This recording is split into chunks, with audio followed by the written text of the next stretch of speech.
या कुक्षिविवरे कृत्वा स्वयं रक्षति सर्वतः नमामि जननीं देवीं परां प्रकृतिरूपिणीं कृच्छ्रेण महता देव्या धारितोऽहं यदोदरे तत्प्रसादात् जगद्दृष्टं मातर्नित्यं नमोऽस्तु ते पृथिव्या यानि तीर्थानि सागरादीनि सर्वतः वसन्ति यत्र तां नौमि मातरं భూతిహేతవే. మాతృదేవో భవ పితృదేవో భవ.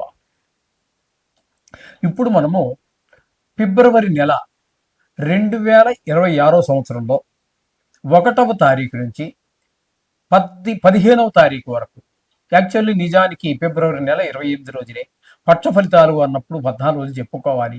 కానీ ఆ సాంప్రదాయం మిగతా 11 నెలల్లో ఉండదు, కొన్ని సంవత్సరాల్లో కూడా ఉండదు.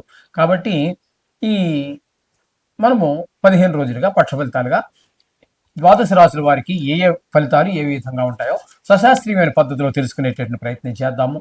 మకర రాశి వారికి ఫిబ్రవరి నెల 1వ తారీఖు నుంచి 15వ తారీఖు వరకు 2026 సంవత్సరంలో గోచార ఫలితాలు ఏ విధంగా ఉండబోతున్నాయి అనేది సశాస్త్రీయమైన పద్ధతిలో మనం తెలుసుకునేటటువంటి ప్రయత్నం చేద్దాము.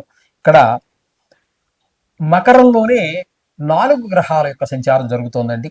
బుధ, కుజ, రవి, శుక్ర ఈ జన్మల్లో దీన్ని అంటే మకర రాశి వారికి కాబట్టి జన్మ రాశిలోనే 4 గ్రహాల యొక్క సంచారం జరుగుతున్నది. ఇక్కడ తదుపరి ఈ 4 గ్రహాల్లో ఒక్క కుజుడు తప్పి బుధుడు, రవి, శుక్ర వీళ్ళు సంక్రమణం చెంది కుంభంలో ప్రవేశిస్తున్నారు. అక్కడ ఆల్రెడీ రాహుగ్రహం ఉన్నవారు కాబట్టి మనకి ద్వితీయ స్థానంలో కూడా 4 గ్రహాలు ఉన్నట్టే. అయితే ఇప్పుడు వీరు ఇచ్చేటటువంటి 2 రాశుల్లో వారు ఇచ్చేటటువంటి ఫలితాలు ఏ విధంగా ఉంటాయని తెలుసుకునే ప్రయత్నం చేద్దాము. జన్మంలో బుధుడు 3 రోజులు ఉంటారు, అనుకూలమైన పరిస్థితి లేదు. అలాగే ఈ కుజుడు 15 రోజులు ఉన్నారు. ఈ జన్మంలో ఉండటం ద్వారా వీరిద్దరికి ఇంచుమించుగా ఇవే ఫలితాలు ఉంటాయి. రవి 12 రోజులు ఉన్నారు, ఇవే అనుకూలత లేదు. శుక్రగ్రహం 4 రోజులు, ఈ 4 రోజులు పక్కన పెట్టండి, ఆయన అనుకూలుడే. ఈ 4 రోజులు మనకి ఏంటంటే మనకి ప్రవర్తన బాగుంటుంది, మంచి ఆలోచన. ఇప్పుడు రవి, కుజ, బుధ ముగ్గురు కూడా జన్మంలో ఉన్నప్పుడు వారు చేసేది ఏంటంటే ప్రవర్తన బాగుండదు, చెడు ఎక్కువ ఆలోచిస్తూ ఉంటారు, కొంతమంది ఆచరిస్తారు కూడా. కాబట్టి జన్మంలో ఒక్క శుక్రగ్రహము తప్పితే నవగ్రహాల్లో ఏ గ్రహము యోగించదండి గోచార రీత్యా. ఈ విధంగా శుక్రుడు మాత్రం 4 రోజులు ఉన్నాడు, ఆయన మాత్రమే యోగిస్తున్నాడు మంచి ఆలోచనతో.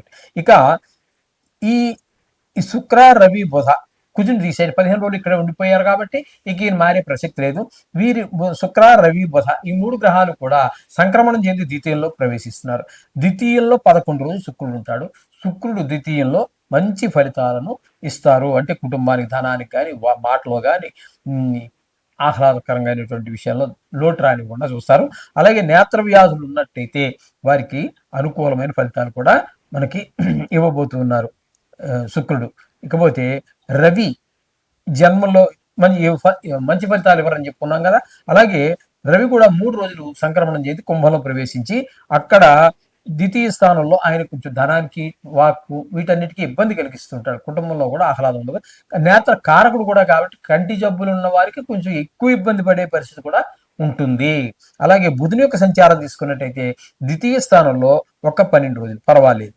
ద్వితీయ స్థానంలో బుధుడు చక్కటి ఫలితాలు ఇస్తాడు. ఆయన కూడా ధనానికి లోటు రానివ్వడు, మాట బాగుంటుంది.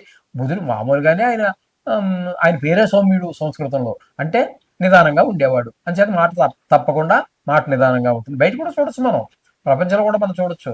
మన వయస్సులు ఉన్నారు చూసారా, వ్యాపారం చేసేవారు, వారి మాట చాలా తీయగా ఉంటుంది. వారు చేసే పని వాళ్ళు చేసేస్తూనే ఉంటారు. పనికి మాటకి సంబంధం ఉండదు, అంత చక్కగా మాట్లాడతారు వాళ్ళు.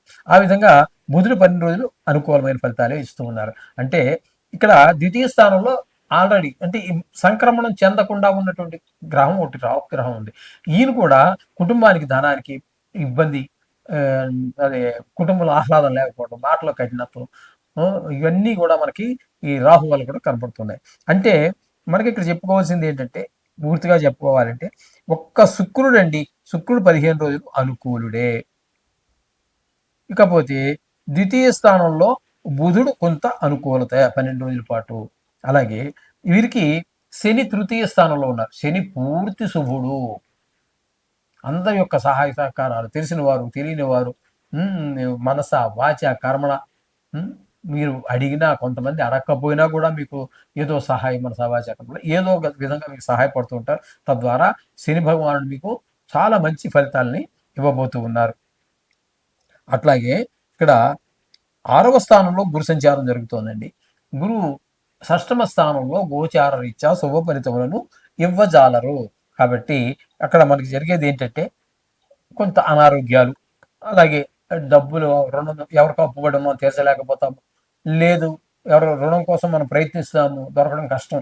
ఈ 15 రోజులు గురువు యొక్క ప్రభావం వల్ల మీకు ఏ విధమైనటువంటి శుభ పరిణామాలు కలగజాలవు. గురు బలం లేనట్టే లెక్క. ఇకపోతే అష్టమ స్థానంలో కేతు గ్రహ సంచారం. అష్టమ స్థానంలో ఉండటం వల్ల దాన్ని ఆయుస్థానం అంటాం. కాబట్టి అష్టమ స్థానంలో ఒక్క శుక్రుడు ఒక బుధుడు తప్పితే ఏ గ్రహము కూడా అనుకూలమైనటువంటి ఫలితములను ఇవ్వజాలరు. ఇక్కడ కేతు ఉన్నాడు కాబట్టి ఈయన మోక్షకారకుడు. ఇది పెద్ద ఏంటంటే మీకు తెలుసున్న వారు, దూర బంధువులు, మిత్రులు, ఆప్తులు ఎవరో కొంచెం ప్రాణాపాయంలో ఉన్నట్టుగా దుర్వార్తలు రావటము, హఠాత్తుగా ధన నష్టం కలగడం, శత్రువులుగా మంచి స్నేహితులుగా ఉన్నవారు కూడా అకారణంగా మనకి శత్రువులు అవ్వటం, కొన్ని చోట్ల అవమానాలు, పరాభవాలు ఇవన్నీ చూడవలసి వస్తూ ఉంటుంది అష్టమంలో కేతు వల్ల. ఈ విధమైన ఫలితాలన్నీ కూడా మనకి మకర రాశి వారికి కలుగుతూ ఉన్నాయి. అంటే వీరికి నిజానికి చెప్పాలి అన్నట్టయితే ఇక్కడ మనకి బుధుడు కాస్త పర్వాలేదు, అనుకూలమైన ఫలితాలు ఇస్తూ ఉన్నారు. శుక్రుడు పూర్తి అనుకూలుడు. అలాగే ఇకపోతే శని భగవానుడు పూర్తి అనుకూలుడు.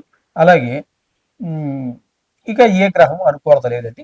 వీరికి కూడా ఈ గ్రహాల అనుకూలత ఉన్నది. కాబట్టి ఎక్కువ గ్రహాలు మనకి ప్రతికూలత ఉంది కాబట్టి ఏమి కంగారు పడద్దండి. దేనికి జరిగేదే జరుగుతుంది, జరగదు ఏది జరగదు. మీరు వీటి నుంచి తప్పించుకోవడానికి ఆ నవగ్రహ మంత్రాలు చదువుకోండి, లేదా తత్సంబంధమైనటువంటి నవగ్రహాలకి సంబంధం ఉన్నటువంటి అనేక రకాలు ఉన్నాయి, పెద్దలు చాలా చెప్పారు, వాటిలో ఏదైనా చేసుకోండి. దాంతో పాటుగా 15వ తారీఖున వచ్చేటటువంటి ఈ మహాశివరాత్రి రోజున కూడా ఆ శివుడి దర్శనం చేసుకోండి. ఓ చెంపుడు మనస వాచా కర్మణ ప్రార్థించండి. పత్రం, పుష్పం, ఫలం, తోయం ఈ 4లో ఏదైనా సరే, లేదా 4 కూడా సమర్పించండి. మీ యొక్క బాధలు ఆయనకి విన్నవించండి.